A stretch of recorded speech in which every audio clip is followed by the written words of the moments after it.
Bienvenida, hermana.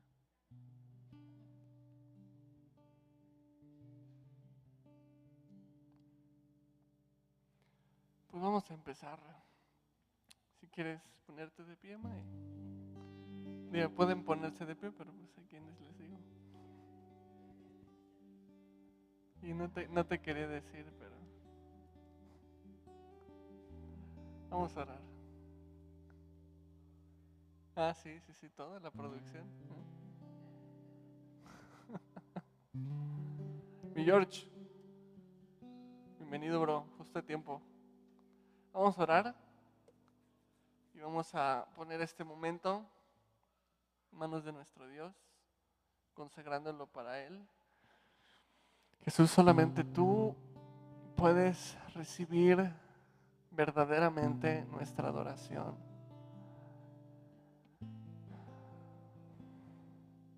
No hay un ser más sublime y alto que tú.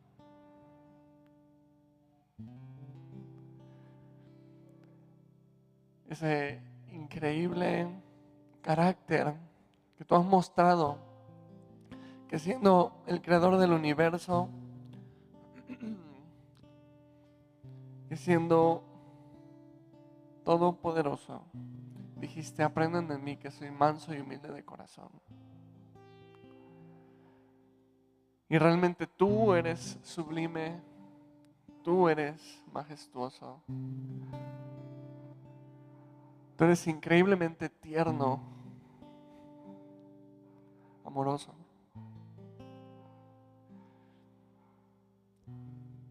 Qué bueno es adorarte, Señor. Qué bueno, Señor, es venir ante ti y dar sacrificio de alabanza, fruto de labios confesando tu nombre.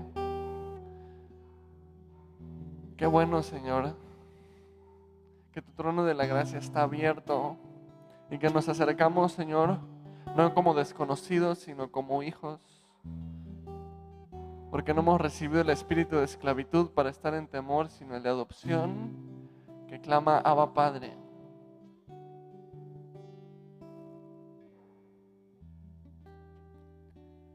Recibe nuestra adoración. Pon en nosotros la alegría de cantarte a ti, Señor. Pon en nosotros el gozo de nuestra salvación. Pon en nosotros, Señor, el conocimiento y la conciencia de que estamos adorándote a ti, Rey. Recibe nuestra adoración. Y tú enfoca nuestra mente, nuestras miradas en ti. En nombre de Jesús oramos. Amén.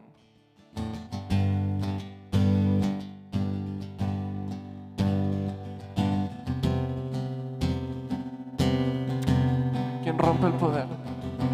¿Quién rompe el poder del pecado? Su amor es fuerte y poderoso.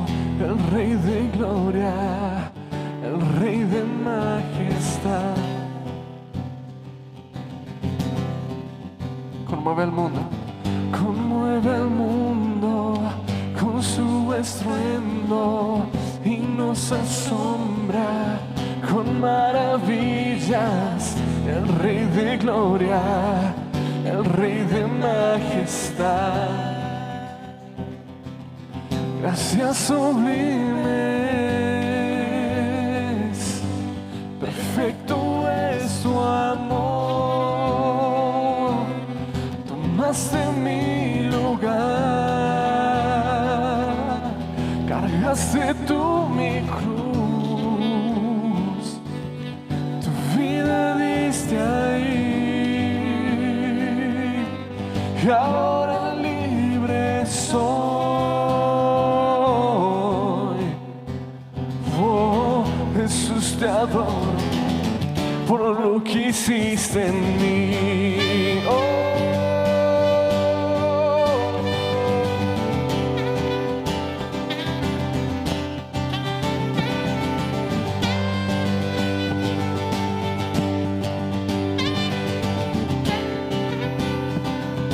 Me pusiste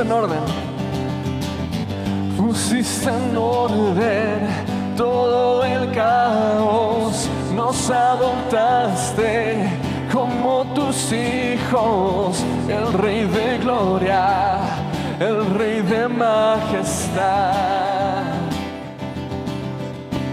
el que gobierna y el que gobierna con su justicia y resplandece con su belleza, el Rey de gloria, el Rey de majestad. Oh, gracias sublimes, perfecto es tu amor, tomaste mi lugar, cargaste tú mi cruz, tu vida diste ahí. Y ahora libre soy. Oh, Jesús, te adoro por lo que hiciste en mí. Digno es el Cordero. Digno es el Cordero de Dios. Digno es el Rey que la muerte venció. Digno es el Cordero de Dios, digno es el Rey que la muerte venció, digno es el Cordero de Dios, Señor, digno es el Rey que la muerte venció, digno es el Cordero de Dios, digno, digno, digno. Gracias sublimes, perfecto es tu amor, tomaste mi lugar, cargaste tú mi cruz, vida diste ahí, y ahora libre soy.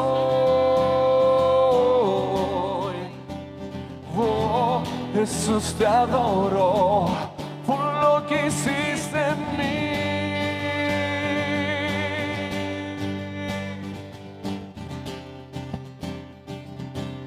Por lo que hiciste en mí.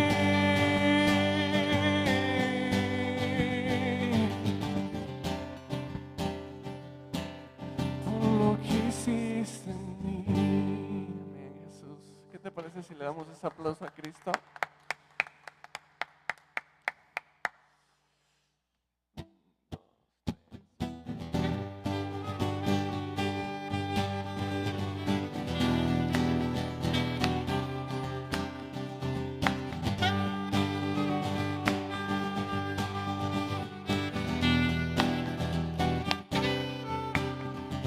Brillas,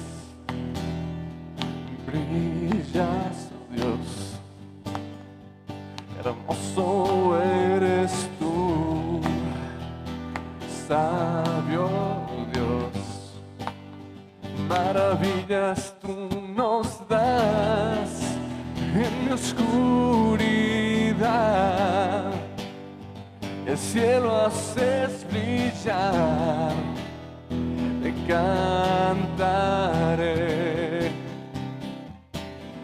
cantaré una canción de amor, Dios del cielo, lléname, oh, lléname, al saber que estás aquí con tu amor, Dios del cielo, lléname, oh, lléname, yeah.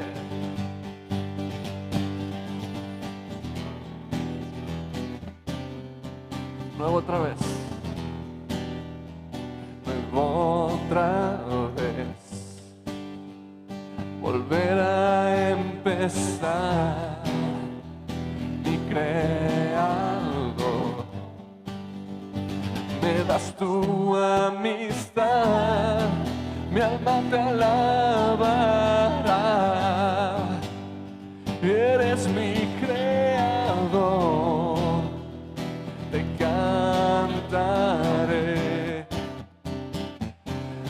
cantaré una canción de amor. cielo, lléname, oh, lléname.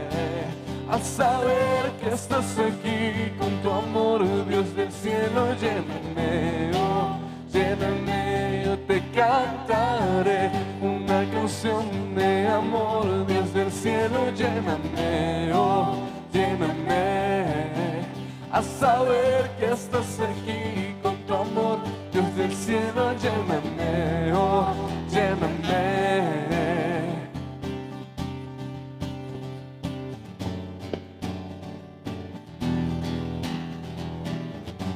Aleluya. Aleluya, Dios. Aleluya, Dios.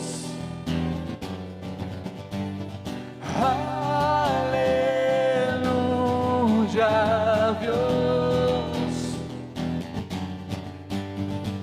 Aleluya,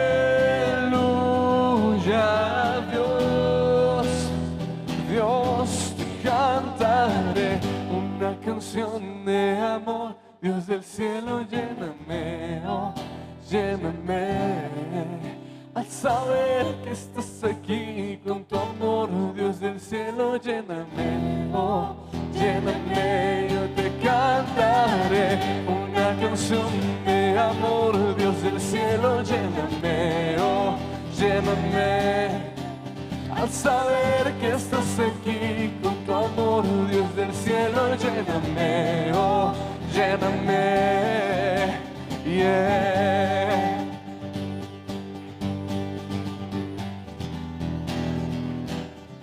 Yo te cantaré, oh, oh. Te cantaré. Amén, Señor Jesús. Y gracias, Señor, porque tú has puesto en nosotros ese cántico nuevo, Señor. Tú eres el que cambia, Señor, nuestro lamento en baile, Señor. Y a pesar de que no todo siempre es conforme a nuestros planes, sabemos que siempre es conforme a los tuyos, Señor. Y confiamos en ti.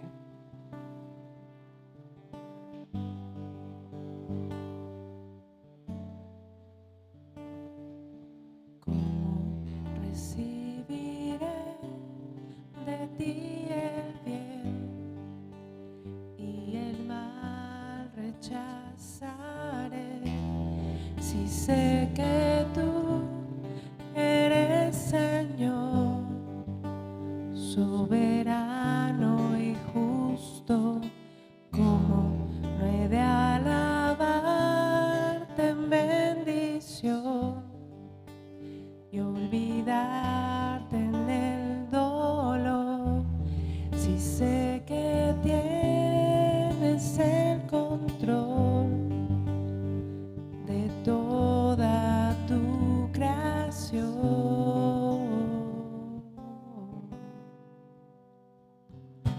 ¿cómo he de creer en ti al tener y dudar en la escasez? Si sé que tú eres siempre fiel y que nunca cambias, ¿cómo he de seguir en libertad y huir en la opresión? Si sé que guardas para mí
se compara con la gloria que ha de venir.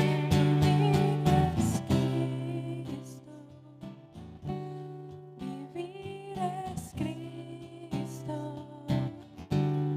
Vivir es Cristo. Vivir es Cristo.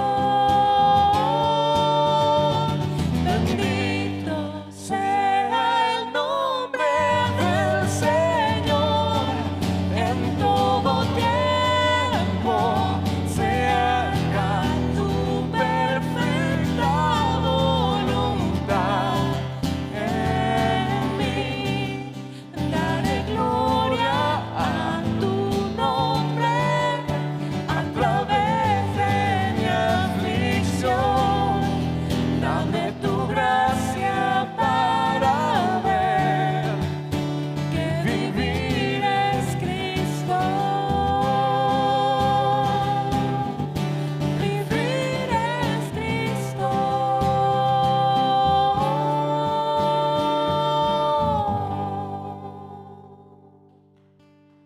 Amén, Jesús. Y realmente danos tu gracia. Realmente necesitamos, Señor, encontrar esa suficiencia en tu gracia, en tu amor. Por eso queremos, Señor, y oramos poder conocerte más profundamente, poder conocer, Señor, el alcance de tu amor, conocerte a cara descubierta como nos enseña tu palabra, estar cautivados cuando contemplamos tu majestad, cuando contemplamos, Señor, tu palabra, cuando estamos delante de tu presencia buscando tu rostro, Señor. Conocerte más profundamente.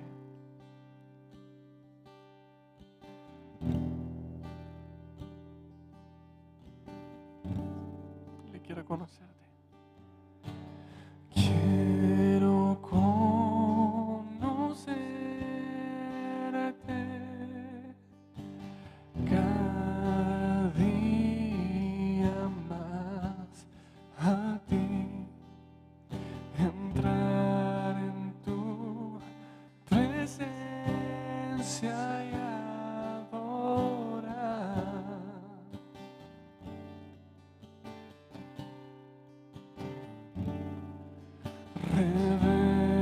Revélanos tu gloria, deseamos ir mucho más en ti, queremos tu presencia,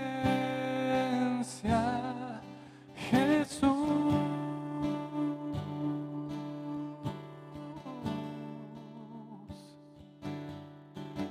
Al que está sentado en el trono, al que vive para siempre y siempre, sea la gloria, sea honra y el poder, sea la gloria, sea la honra y el poder. Al que está sentado, al que está sentado en el trono, al que vive para siempre y siempre, sea la gloria, sea la honra y el poder, sea la gloria, sea la honra y el poder. Adoramos a Jesucristo.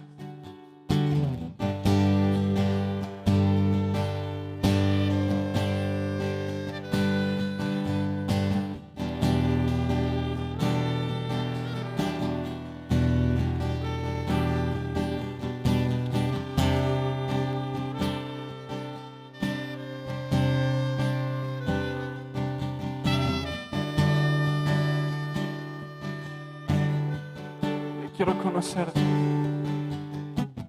Quiero conocerte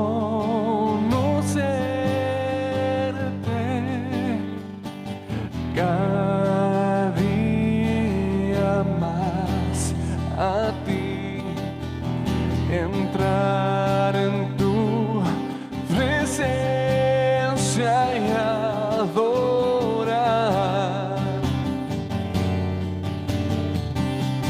Revélanos tu gloria. Revélanos tu gloria. Deseamos ir mucho más en ti.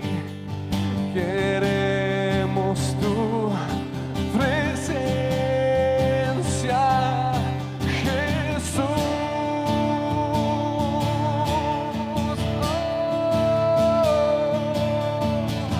Al que está sentado en el trono, al que vive para siempre y siempre, sea la gloria, sea la honra y el poder, sea la gloria, sea la honra y el poder.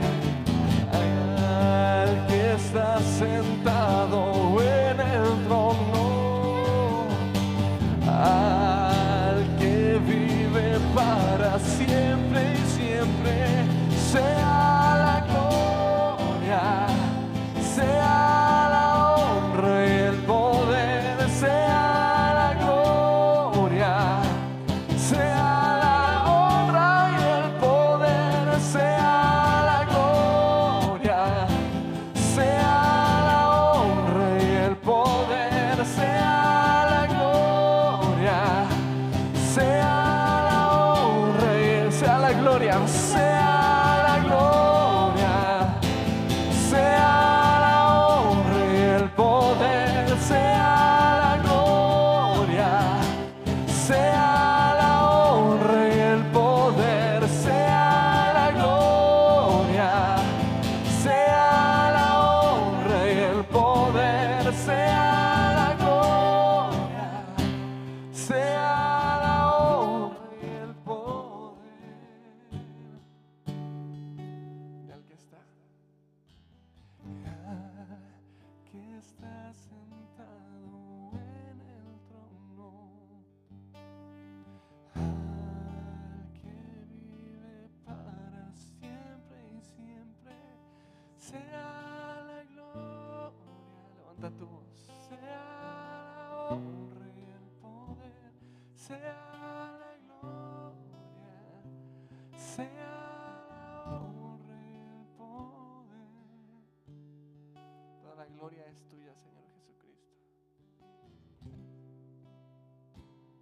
Tú que muriste en la cruz, llevaste nuestros pecados, sufriste nuestra muerte, llevaste nuestro castigo. Experimentaste el abandono que nosotros merecíamos. Expiraste, entregaste tu espíritu. Dijiste consumado es. Pagaste todo el peso del pecado en la cruz. Toda la vergüenza fue llevada en la cruz. Todo mal, Señor, y entregaste tu espíritu. Y al tercer día resucitaste. Y nos mostraste, Señor, tu gloria y tu poder, Señor, venciendo la muerte. Y estás sentado en el trono de gloria, a la diestra del trono de Dios.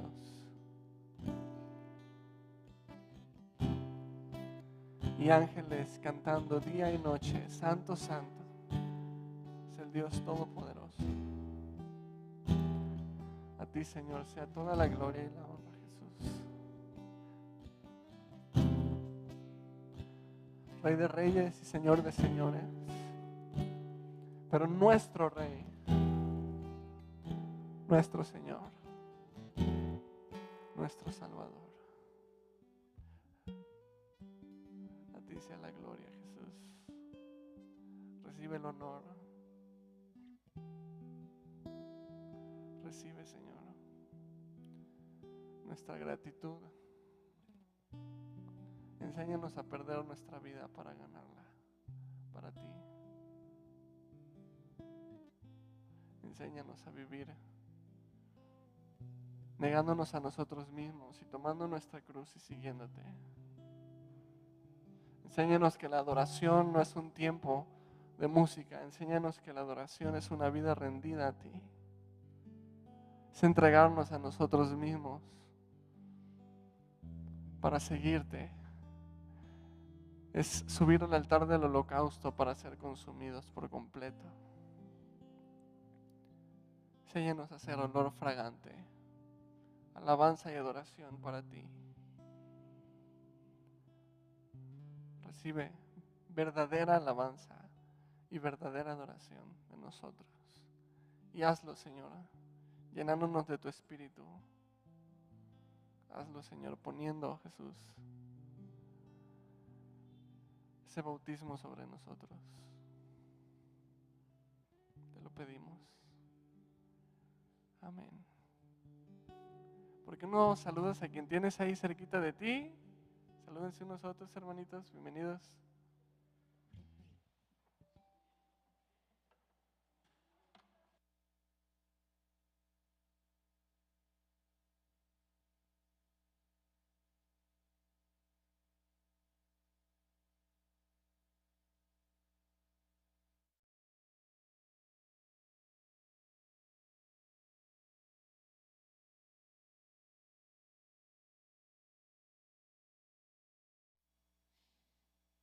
Muy buenas noches, hermanitos.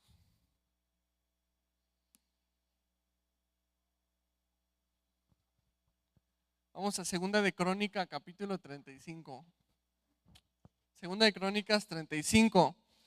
Hoy terminamos Crónicas. Se termina Crónicas, acabamos con este libro. Vamos a ver capítulos 35 y 36. Y recordamos que en el capítulo anterior estamos hablando del rey Josías. ¿Te acuerdas?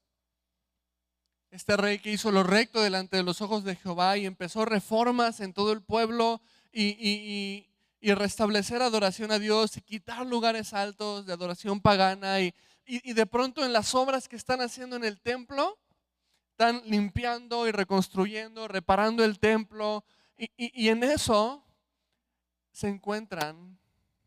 ¿Te acuerdas que se encontraron? Están pendientes del estudio. La ley de Dios, perdida, así arrumbada en un rincón del templo.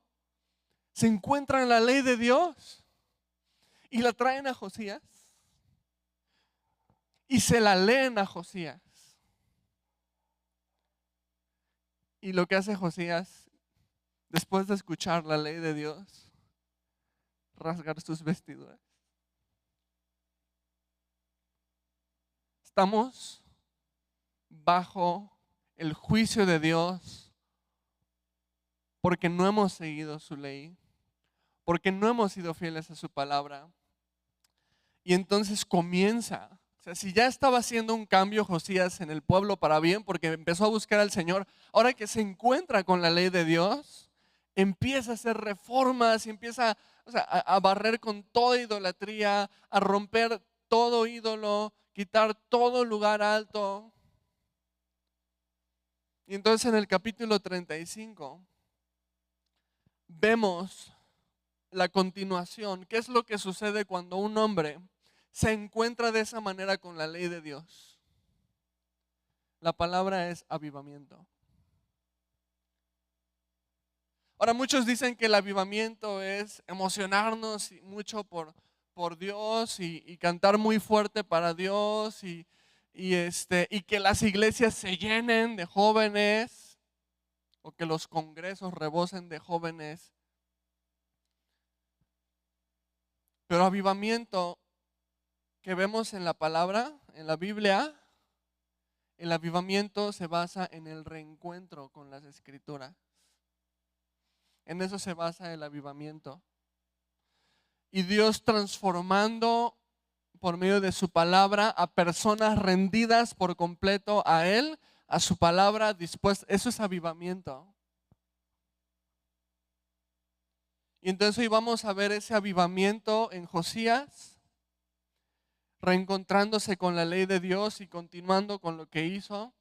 Pero también avivamiento es cuando nos encontramos y nos acercamos a la ley de Dios, pero también lo opuesto, cuando nos alejamos de la ley de Dios, se llama decadencia, se llama tibieza, se llama frialdad espiritual. Entonces, lo que vamos a ver en estos dos capítulos es, por un lado, el avivamiento que genera encontrarse con la ley de Dios para obedecerla y para darle a Dios su lugar,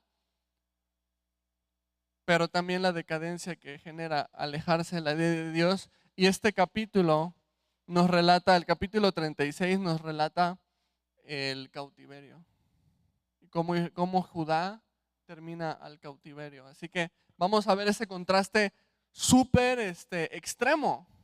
Porque por un lado vamos a estar viendo, o sea, Dios haciendo y reformando y bendiciendo, y el siguiente capítulo, esclavos de Babilonia. Así de fuerte es el contraste entre una vida avivada por la palabra de Dios o una vida enfriada en decadencia, lejos de Dios. Capítulo 35, verso 1 dice: Josías celebró la Pascua a Jehová en Jerusalén y sacrificaron la Pascua a los 14 días del mes primero. Ahora acuérdate que la Pascua es crucial, una celebración solemne, como identidad, como pueblo escogido, es el recordatorio de la salida de Egipto. Cuando Dios da la última advertencia al faraón, dice: deja ir a mi pueblo. Y viene la última plaga por la dureza del corazón del faraón de Egipto, y la plaga de la muerte de los primogénitos. Y entonces dice Dios: va a venir muerte. Entonces sacrifiquen un cordero y pongan su sangre en los marcos de sus puertas y en los marcos de su ventana, porque así el ángel de muerte no va a pasar o no va a entrar a su casa. Y entonces los israelitas se preparan en el desierto, porque están listos, o sea, ya preparados con la sangre del cordero en puertas y ventanas, pero también así con las maletas hechas, porque Dios nos dijo que después de esta plaga vamos a salir y vamos a ser libres. Y entonces se celebra la Pascua en Egipto, esa muerte, ese sacrificio del cordero, ese derramamiento de la sangre del cordero que los libró de la muerte y los llevó a libertad del cautiverio. Entonces eso es la Pascua. Y por supuesto la Pascua, que por todos lados donde lo veas es una imagen de Cristo, del Cordero de Dios que fue sacrificado, nos libró de la muerte y nos lleva a libertad. Entonces Josías dice aquí que celebró la Pascua a Jehová en Jerusalén. Eso es identidad del pueblo, y si el pueblo no se acuerda de esto, entonces no sabe quiénes son, de dónde nos sacó Dios. Y tú y yo no nos debemos olvidar quiénes somos, de dónde nos sacó el Señor y lo que ha hecho en nuestra vida. Ahora, cuando nos acercamos a la palabra de Dios y comienza un avivamiento en nosotros, lo que Dios hace es recordarnos quiénes somos en Él. ¿Quién es Él y quiénes somos nosotros en Él? Y si tú te has olvidado de quién eres en Dios, o no sabes cuál es tu identidad en Dios, te dejo de tarea que luego leas Efesios capítulo 1 y que anotes todas las cosas que la Biblia dice que somos en Cristo. Porque la Biblia dice que somos en Cristo escogidos, somos perdonados, somos reconciliados, somos redimidos, somos aceptados y un montón de cosas que te dejo de tarea, de verdad. Efesios capítulo 1. Pero eso es súper importante, porque entender nuestra identidad en Dios define nuestro camino, define nuestras acciones, define nuestros pensamientos, incluso define nuestros planes. Mis planes no van a ser los mismos cuando yo entiendo quién soy en Dios y lo que Dios ha hecho por mí. Van a cambiar radicalmente y mi vida va a ser completamente distinta, porque Dios trae a mí una nueva identidad en Él. Y muchos cristianos que ignoran o que han olvidado su identidad como hijos de Dios, entonces viven vidas como si no fueran hijos de Dios, porque se han olvidado de su identidad en Él. Entonces es algo que la palabra de Dios nos recuerda, y al recordarnos nos transforma y cambia absolutamente. Y entonces celebró Josías dice que celebró la Pascua a Jehová, y entonces ese avivamiento en Josías lo lleva a pensar en la Pascua y decir, necesitamos recordar, o sea, Dios nos recuerda esto, porque acaba de leer la ley de Dios, acaba de leer cómo Dios los sacó de Egipto, o sea, le acaban de leer el libro de Éxodo a Josías. Dice la Pascua, ¿qué es eso? Ahora, ¿por qué digo que qué es eso? Porque si tú ves el verso 18, se nos indica que la Pascua desde el tiempo de Samuel, que no se celebraba propiamente. Desde el tiempo de Samuel. Entonces le leen el Éxodo a Josías y toda la ley, ¿no? Ya sabes, la Torá, Génesis, Éxodo, Levítico, Números, Deuteronomio, la Pascua. ¿Qué está pasando? O sea, no hemos celebrado la Pascua. ¿Desde cuándo? ¿No nos acordamos de dónde nos sacó Dios? No nos acordamos lo que Dios hizo en nuestra vida. Y por eso estamos rendidos a idolatría, a los Baales. Por eso estamos tan influenciados por naciones paganas. O sea, ¿por qué el israelita, por qué el judío se volvió tan influenciable por las naciones paganas, sino porque se olvidó de quién era? ¿Por qué hay cristianos tan influenciables por el mundo? Que cualquier cosa que se pone de moda, ahí vamos. Andamos como si no tuviéramos identidad. No sabemos quién es Dios, de dónde nos sacó y a dónde nos lleva. Entonces, cualquier cosita nueva que te aparezca en el Face, en un reel así, oh, wow, hay que seguir esa moda. No hay identidad. Y entonces, lo que hace el avivamiento en el corazón de Josías es empezar a retomar las cosas que nunca se debieron de haber descuidado. La Pascua del Señor nunca debió haberse descuidado. Ahora, ¿qué cosa estamos descuidando? Haz esa reflexión. ¿Qué cosas estoy descuidando? ¿Qué cosas debería estar haciendo, pero no las estoy haciendo? Y lo que necesitamos es reencontrarnos con la ley de Dios, venir en Él en arrepentimiento, y entonces a medida que nosotros perseveramos en la ley de Dios, Él aviva nuestro corazón y Dios empieza a poner un deseo de cuidar las prioridades que hemos descuidado y nos va a enseñar a atenderlas. Pero entonces celebran la Pascua, que desde los tiempos de Samuel no se celebraba apropiadamente. Y versículo 2 dice, puso también a los sacerdotes en sus oficios y los confirmó en el ministerio de la casa de Jehová. Y dijo a los levitas que enseñaban a todo Israel y que estaban dedicados a Jehová, poned el arca santa, ahora pon mucha atención en esto, poned el arca santa en la casa que edificó Salomón, hijo de David, rey de Israel, para que no la carguéis más sobre los hombros. Ahora servid a Jehová vuestro Dios y a su pueblo Israel. Y entonces lo que viene Josías, celebra la Pascua, ¿no? Pero para celebrar la Pascua hay que hacer preparativos para la Pascua. Entonces los sacerdotes tienen una función que cumplir y el pueblo tiene una función que cumplir. Entonces empieza a poner orden. Empieza a poner orden en los sacerdotes, orden en los levitas, orden en el pueblo, porque los sacerdotes tienen que prepararse para los sacrificios, los levitas tienen que preparar el templo para los sacrificios, el pueblo tiene que preparar sus sacrificios, sus ofrendas para llevar al templo. Y entonces, ¿qué hace el avivamiento en nuestras vidas? Empieza a poner orden en nuestras vidas. No hay nada más incongruente que proclamar un avivamiento con vidas desordenadas afuera de la iglesia. ¿Cómo? O sea, el avivamiento empieza cuando si doy un pie adentro de la iglesia, ¿no? Y me enciendo con fuego y doy un pie afuera de la iglesia y ya se acabó. O sea, hay como una esfera mística alrededor de las paredes, ¿no? O sea, acércate a una pared y tócala y hazle así a la pared. Es ladrillo, es concreto. Nada más no le hagas muy atrás porque atrás hay humedad y te vas a manchar. O sea, no hay nada de especial, de místico. Este local, dicen las malas lenguas, que antes de ser iglesia era un lugar de mala muerte. Incluso yo no sé si los vecinos, queriendo asustarme, pero dicen, aquí asesinaron a una mujer en el año, no sé, porque era como tugurio y así. Evidentemente no se trata del lugar. Entonces, si yo digo, estoy avivado por Dios,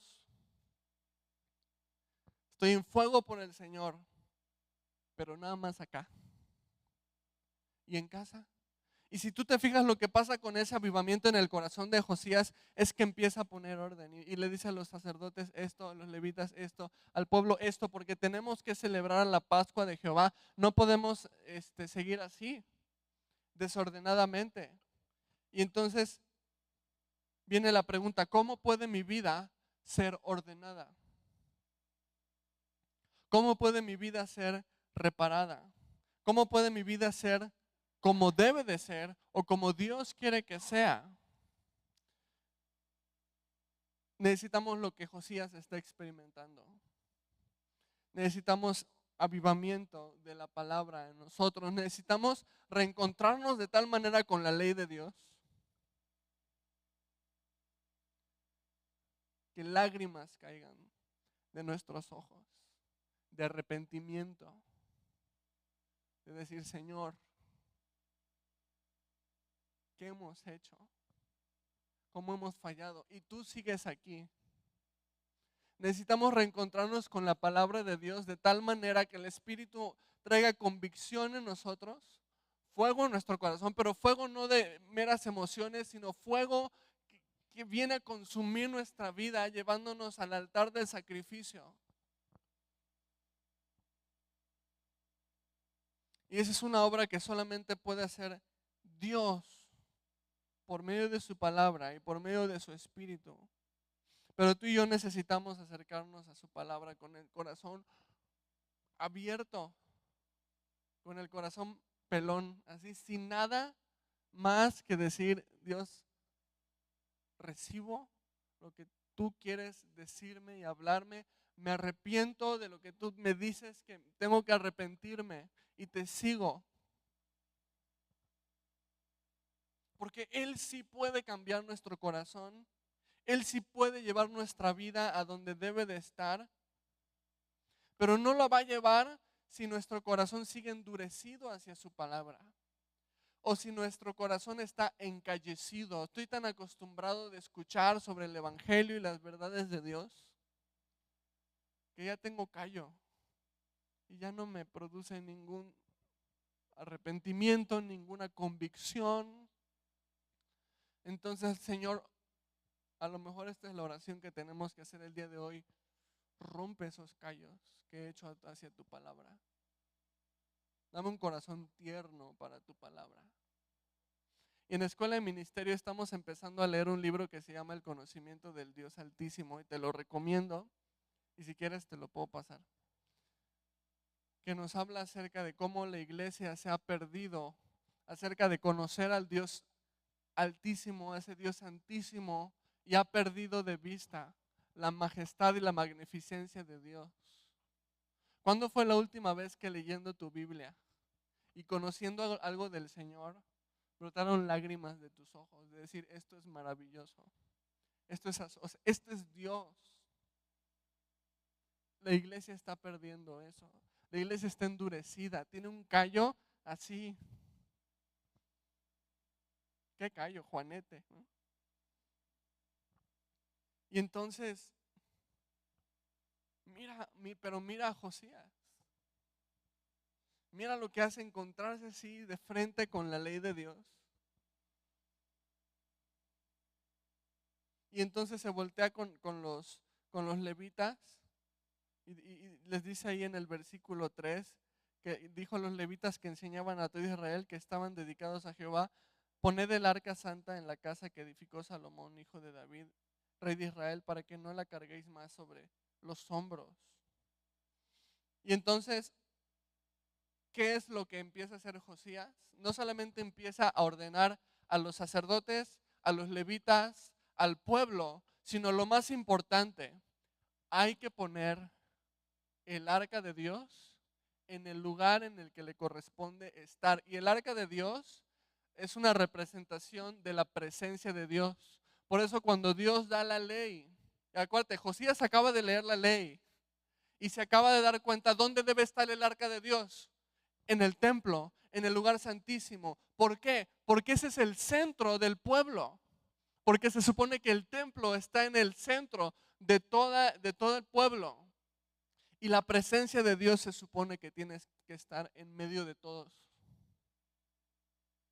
Y Josías lo acaba de leer, o se lo acaban de leer. Y dice, tenemos que poner a Dios en el lugar que le corresponde estar. Y a Dios le corresponde estar no vagando como si siguiéramos en el desierto, sino en el centro de nuestra adoración. Qué importante es. Si queremos que Dios ponga nuestra vida en su lugar, debemos nosotros poner a Dios en su lugar justo y merecido en nuestra vida. Y entonces el arca de Dios no estaba donde debía de estar, y es muy significativo que entonces Josías manda a los levitas que pongan el arca en el lugar santísimo de vuelta. De la misma manera nosotros debemos poner a Dios de vuelta en el lugar que le corresponde en nuestro corazón. Y aquí viene la pregunta entonces, ¿qué lugar tiene Dios en tu vida? ¿Qué lugar tiene Dios en tu corazón? ¿Es Dios tu Señor? ¿Es Dios tu amo, tu dueño? ¿Has decidido obedecerlo totalmente y sin reservas? Y si ese no es el lugar que Dios tiene en tu vida, entonces es necesario regresarlo ahí. Porque a medida de que Dios tome su justo lugar en nuestra vida también va a ponerse en orden. Pero si Dios no está en el centro de mi vida, ¿cómo voy a poder ser un esposo conforme al corazón de Dios? O un padre, o un hijo, o un vecino, o un trabajador incluso, conforme al corazón de Dios, si Dios no está en el lugar que debe estar en mi vida. Y es muy significativo que les dice, para que no la carguéis más sobre los hombros. Ahora acuérdate que el arca pues sí estaba diseñada para moverse, porque al principio eran nómadas, sí se movían en el desierto. Y tenía sus aritos para que atravesaran los palos, y entonces se ponían un palo de cada lado y entre 4 personas hacían así y levantaban el arca para cuando tenían que moverse en el desierto, porque era un tabernáculo, era una tienda. Pero ahora ya no es así, ahora ya tienen un templo. Salomón edificó un templo. Y entonces dice, ya no tienen más que cargar sobre sus hombros el arca. Ahora, ¿alguna vez has sentido que ser cristiano es un peso imposible de llevar? ¿Qué estás llevando sobre tus hombros? ¿Alguna vez has sentido que el ministerio es tan pesado que es imposible? Y entonces esto de ser cristiano no es lo mío. Esto de servir a Dios no es lo mío. Esto de estudiar la Biblia no es lo mío. Y de pronto como si estuviéramos cargando el arca, como si todavía estuviéramos en el desierto. Como si Dios no nos hubiera traído ya a la tierra prometida. Los levitas no estaban llamados ya a cargar el arca de Dios, porque en efecto ya habían entrado en la tierra prometida. Y la tierra prometida es el reposo de Dios. Entonces, ¿qué hacen cargando el arca todavía? ¿Y quién es el que nos lleva a la tierra prometida? Jesús. Y dice el autor de Hebreos que el que ha entrado en su reposo también reposa de sus obras. Entonces los levitas no estaban llamados a estar cargando el arca, sino ponerla en su lugar, en el lugar santísimo del templo, en el centro del pueblo. Y entonces una de las cosas que produce una vida avivada es que sabemos descansar en Dios, porque Él es el que tiene el control de todas las cosas. Puedo descansar en Dios porque Dios está en el centro de mi vida y porque sé que Él está conmigo y yo camino de su mano. Y si Dios abre puertas, voy a entrar por esas puertas. Y si Dios cierra esas puertas, yo no voy a estar tratando de abrirlas a la fuerza, sino que descanso y digo, Dios cerró las puertas. No voy a aferrarme abrirlas por mis propias fuerzas. Porque Dios es bienvenido. Como Dios está en el centro de mi vida, Dios es bienvenido para cambiar mis planes. Y descanso. Porque Él está en el centro de mi vida. Porque sé que lo que Él hace, lo hace de manera perfecta. Sé que sus tiempos son perfectos. Y sé que nada de lo que me pase no va a venir sin una bendición. No va a venir sin obrar para bien en mi vida. En palabras del apóstol Pablo. Pero ¿qué pasa si Dios no está en el lugar que le corresponde a mi vida? Entonces voy a seguir pensando que la obra es mía, que yo soy el que debo solucionar todo y que si se cerró una puerta, pues hay que desatorarla y traigo el DW40, se le afloja todo, ¿sí? Y tratando de forzar los planes de Dios hasta tratar de abrir la patada. Y se aparezca el Señor un día y diga, Dani, ¿no te has cansado de dar cosas en contra del aguijón?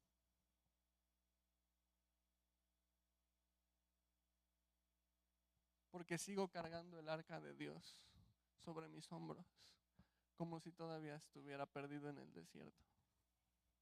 Pero Cristo nos ha llevado a la tierra prometida. Versículo 4 dice, entonces están las preparaciones para la Pascua y todo esto. Dice, preparaos según las familias de vuestros padres y por vuestros turnos, como lo ordenaron David, rey de Israel, y Salomón su hijo. Estad en el santuario según la distribución de las familias de vuestros hermanos, los hijos del pueblo, y según la distribución de la familia de los levitas. Sacrificad luego la Pascua y después santificaros, preparad a vuestros hermanos para que hagan conforme, y subraya eso, para que hagan conforme a la palabra de Jehová dada por medio de Moisés. Pero fíjate aquí en el versículo 6 me encanta porque les dice, santificaros. O sea, santifíquense para que hagan conforme a la palabra de Jehová. Y sabes que este es el fundamento de todo avivamiento verdadero. El Espíritu Santo nos mueve a hacer todo conforme a la palabra de Jehová. Y lo que eso produce en nuestra vida se llama santificación. Ese versículo 6 es clave. Sacrificar luego la Pascua y después santificaros. Ahora, santificación no significa ya soy perfecto, sino más bien significa estoy siendo perfeccionado. Es un proceso de transformación constante que Dios fielmente va a hacer, lo dice Filipenses 1:6, que el que comenzó en vosotros la buena obra, la perfeccionará hasta el día de Jesucristo. Eso es santificación, es el proceso prometido por Dios para aquellos que le siguen. Entonces, ¿qué empieza a suceder? Santificación en el pueblo, santificación en Josías, santificación a los sacerdotes. Y ese es uno de los principales filtros que distinguen un avivamiento real de un avivamiento meramente emocional. Ahora, especifico meramente emocional porque no satanizamos las emociones, pero no las volvemos el centro. Entonces, un avivamiento emocional, o sea, que toma por centro a las emociones, produce un aparente cambio, pero ese cambio está sujeto a las emociones experimentadas y a nuestra capacidad de mantenerlas a tope. Entonces, mientras las emociones así logremos hacer que todos los domingos los hermanos salgan de aquí con las emociones a topes y súper así como empoderados y súper o conmovidos. O sea, mientras logremos que cada domingo ese sea así la meta, entonces vamos a decir, ya está, es avivamiento, pero sabes que eso es un esfuerzo de la carne. Porque el día que esa emoción no se pueda mantener a tope, porque no se puede mantener a tope, entonces va a salir el verdadero fruto. Va a salir desánimo, va a salir incredulidad, va a salir amargura, va a salir la carne, es el fruto de la carne. Porque ese avivamiento estaba sujeto a poder mantener las emociones a cierto nivel. Pero un avivamiento real produce santidad. ¿Por qué? Porque la palabra de Dios comienza a generar una transformación en nuestros corazones. Es ser transformados, como dice Romanos 12, renovando nuestro entendimiento. Pero ¿cómo se renueva el entendimiento? ¿Cómo cambia mi corazón? ¿Cómo cambia mi manera de pensar? No puede haber renovación del entendimiento sin exposición a las escrituras. Y Josías y los levitas se reencuentran con la ley de Dios y comienza un deseo en ellos de hacer conforme a la palabra de Dios, porque eso es lo que la ley de Dios produce. Y entonces celebran la Pascua.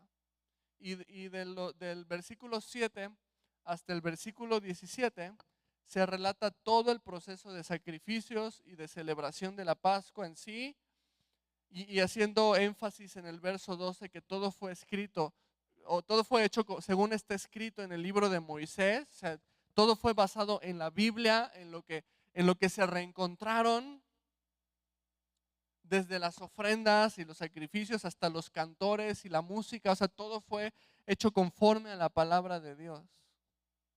Y entonces notemos ahora en el verso 18, después de que sucede la celebración, se nos da esa nota.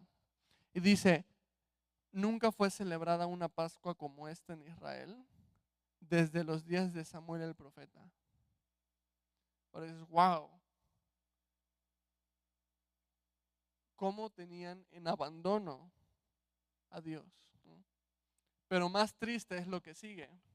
Ni ningún rey de Israel celebró Pascua tal como la que celebró el rey Josías, con los sacerdotes y levitas y todo Judá e Israel, los que se hallaron allí, juntamente con los moradores de Jerusalén. O sea, desde el profeta Samuel no se había celebrado así la Pascua, pero tristemente dice, y nunca se volvió a celebrar así.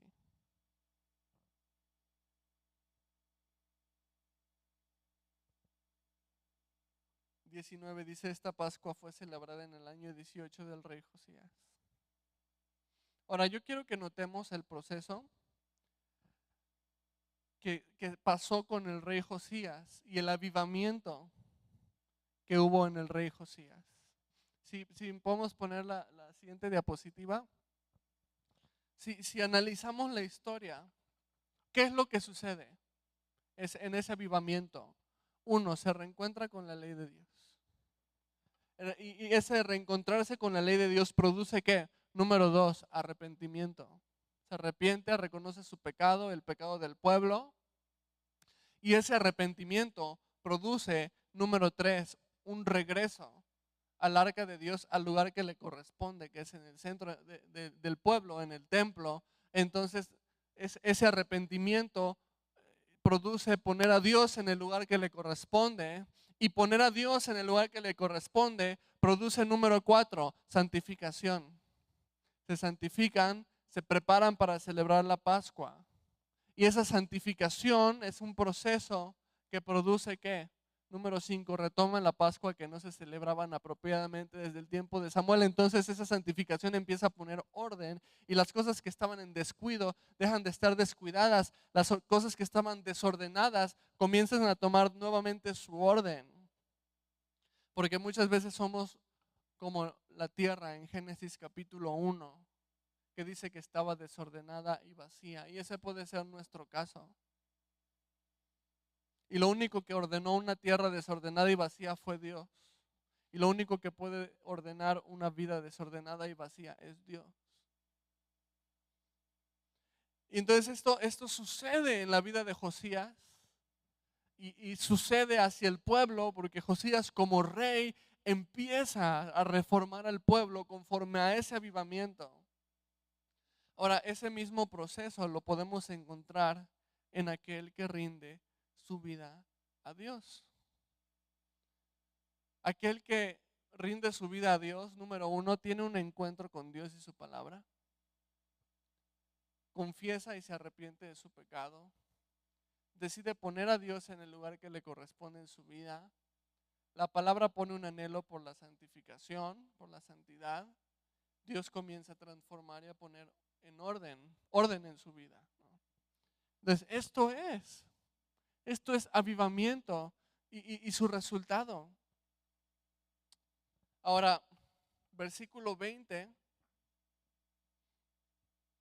dice: después de todas estas cosas, luego de haber reparado Josías la casa de Jehová, Necao, rey de Egipto, ahora este es un nombre relevante en la historia. Necao, rey de Egipto, subió para hacer guerra contra Carquemis. Ahora, Carquemis va a hacer guerra en contra de Asiria, ¿ok?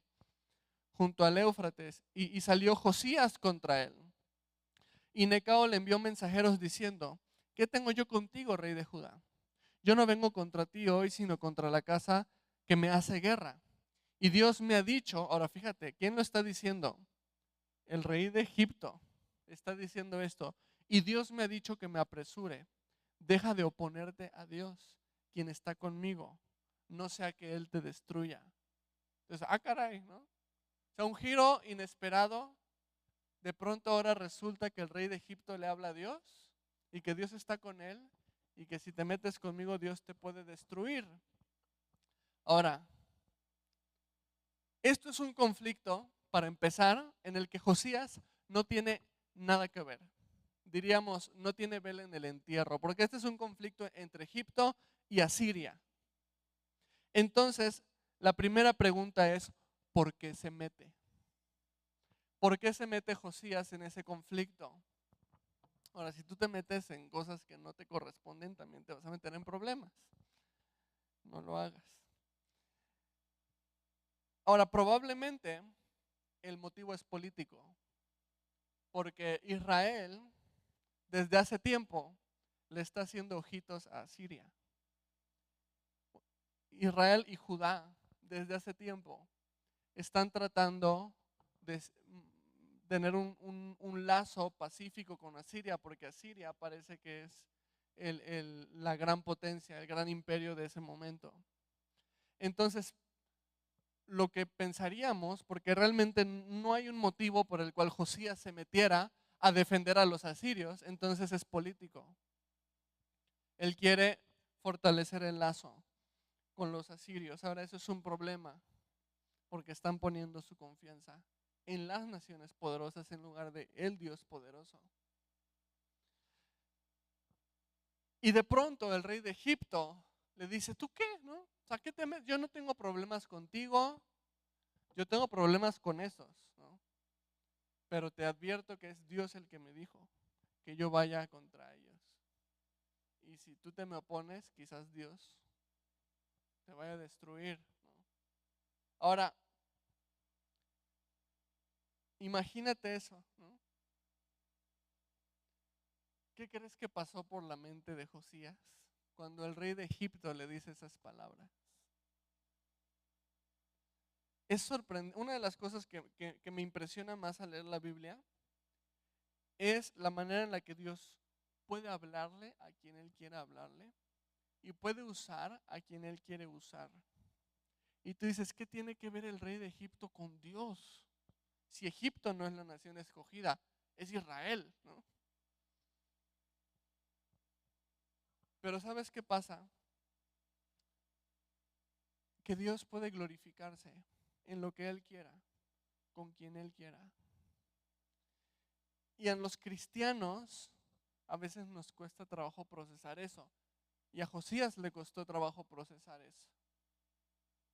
Pero entonces muchos cristianos se la viven peleados con otros cristianos muchas veces por cuestionar que Dios puede hablarles o usarlos a pesar de que hacen cosas diferentes a las mías, las que yo hago.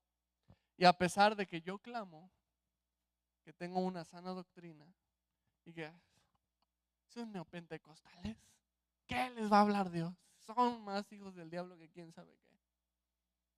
Bueno, lo mismo pensó Josías del rey de Egipto.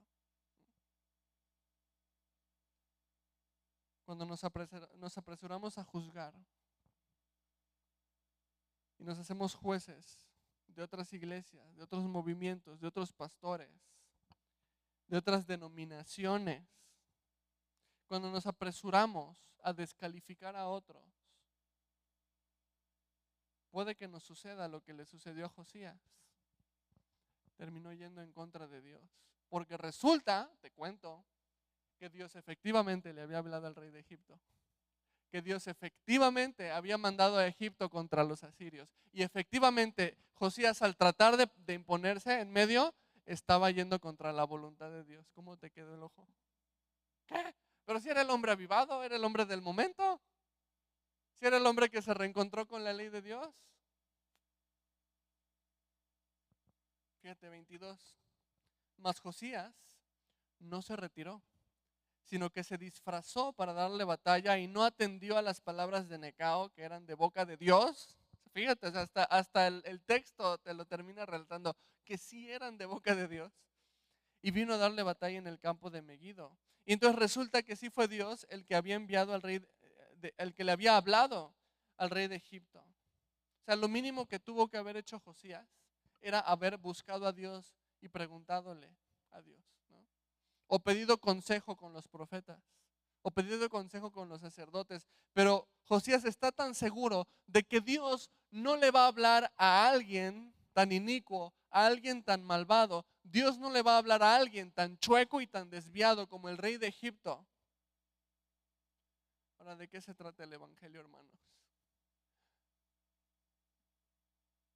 De que Dios le habla a ¿quiénes? A los chuecos, a los desviados, a los malvados. O sea, ese es el evangelio. Que Jesús no fue a la sinagoga a escoger a sus discípulos de los más ilustres, sino que se fue al mar de Galilea a escoger pescadores y luego a un banco de tributos a escoger a un publicano y luego a escoger a un celote, un guerrillero, un asesino, lo que sería hoy en día un sicario, un narcotraficante, o sea, en términos actuales.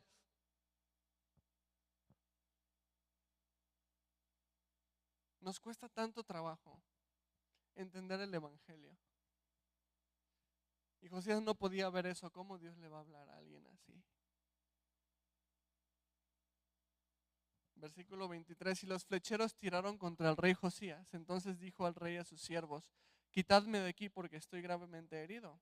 Entonces sus siervos lo sacaron de aquel carro y lo pusieron en segundo carro que tenía.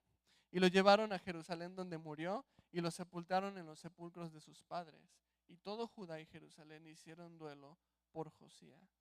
Ahora podemos pensar que es triste que termine así la vida de uno de los mejores reyes de Judá, de un rey que estuvo avivado en su corazón por Dios y que se reencontró con la ley de Dios y que hizo tantas reformas buenas al pueblo. Y podemos decir, es que a mí me gustaba más el de la sirenita porque termina bien al final, ¿no? O el de la Cenicienta, o el que tú quieras, porque termina en felices para siempre. Y de pronto nos damos cuenta que la Biblia es un libro real que trata con humanidad.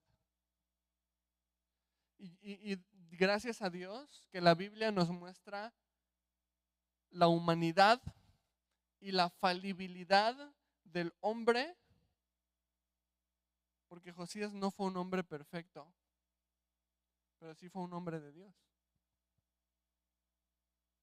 Y tú y yo no somos hombres perfectos, pero eso no significa que no podamos ser hombres de Dios. Podemos y debemos proponernos ser hombres, ser mujeres de Dios, a pesar de nuestras fallas, a pesar de nuestros defectos, y reconocer que somos falibles, que nos vamos a equivocar, vamos a tropezar. Pero eso no me descalifica para poder buscar y proponer en mi corazón ser un hombre de Dios. Porque a pesar de que nosotros somos infieles, Dios permanece fiel. Y si tomamos esa decisión y hacemos con Dios ese compromiso de seguirlo, entonces vamos a ver cómo Dios honra ese compromiso. Y el hecho de que Josías haya tropezado aquí no condena la historia de Josías. Nos muestra que efectivamente era un hombre más, como tú y como yo, de carne y hueso, que no tenemos que canonizarlo ni embalsamar su cuerpo para ponerlo en una vitrina. Es un hombre de carne y hueso, como tú y como yo. Y a ese hombre infiel, que fue Josías, Dios le fue fiel. Fíjate el versículo 25, y Jeremías se endechó en memoria de Josías. Todos los cantores y cantoras recitan esas lamentaciones sobre Josías hasta hoy, y las tomaron por norma para endechar en Israel, las cuales están escritas en el libro de lamentos. Los demás hechos de Josías y sus obras piadosas conforme a lo que está escrito en la ley de Jehová, y sus hechos primeros y postreros, y aquí están escritos en el libro de los reyes de Israel y de Judá. A pesar del pecado con el que finalizó su vida, Josías no deja de ser un hombre honrado por la palabra de Dios, llamado uno de los mejores reyes de Israel, puesto como un hombre de Dios, honrado incluso por el profeta Jeremías, que dice que endechó estos cantos y estas lamentaciones en su honor. Dios lo honró.